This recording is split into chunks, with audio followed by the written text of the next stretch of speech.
మురళీమోహన్ గారు నటించిన మొదటి చిత్రం జగమే మాయ. ఈ చిత్రానికి దర్శకులు ఐఎన్ మూర్తి గారు. ఈ చిత్రం 1973లో విడుదలైంది. మోహన్ బాబు గారు నటించిన మొదటి చిత్రం స్వర్గం నరకం. ఈ చిత్రానికి దర్శకులు దాసరి నారాయణరావు గారు. ఈ చిత్రం 1975లో విడుదలైంది. ఈ చిత్రానికి ముందు అల్లూరి సీతారామరాజు అనే చిత్రంలో ఒక చిన్న పాత్రలో నటించారు మోహన్ బాబు గారు.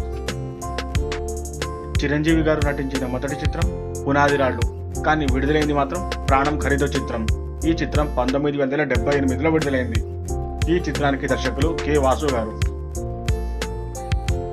నాగార్జున గారు నటించిన మొదటి చిత్రం విక్రమ్. ఈ చిత్రానికి దర్శకులు వి మధుసూదన్ రావు గారు. ఈ చిత్రం 1986లో విడుదలైంది.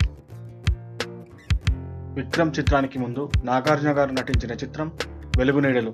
అప్పుడు ఆయన వయస్సు 1 సంవత్సరం. అంతేకాకుండా సుడిగుండాలు అనే చిత్రంలో బాలనటుడిగా నటించారు నాగార్జున గారు.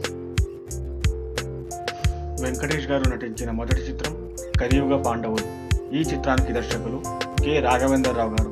ఈ చిత్రం 1986లో విడుదలైంది. కలియుగ పాండవులు చిత్రానికి ముందు ప్రేమ్నగర్ చిత్రంలో బాలనటుడిగా నటించారు వెంకటేష్ గారు.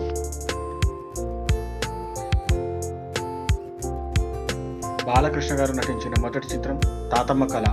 ఈ చిత్రానికి దర్శకులు నందమూరి తారక రామారావు గారు. ఈ చిత్రం 1974లో విడుదలైంది.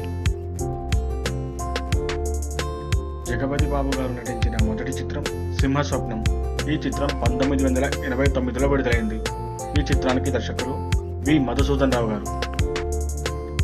సింహస్వప్నం చిత్రానికి ముందు మంచి మనుషులు అనే చిత్రంలో బాలనటుడిగా నటించి మెప్పించారు జగపతి బాబు గారు. శ్రీకాంత్ గారు నటించిన మొదటి చిత్రం పీపుల్స్ ఎన్కౌంటర్. ఈ చిత్రానికి దర్శకులు ఏ మోహన్ గాంధీ గారు. ఈ చిత్రం 1991లో విడుదలైంది. రవితేజ గారు నటించిన మొదటి చిత్రం కర్తవ్యం. ఈ చిత్రానికి దర్శకులు ఏ మోహన్ గాంధీ గారు.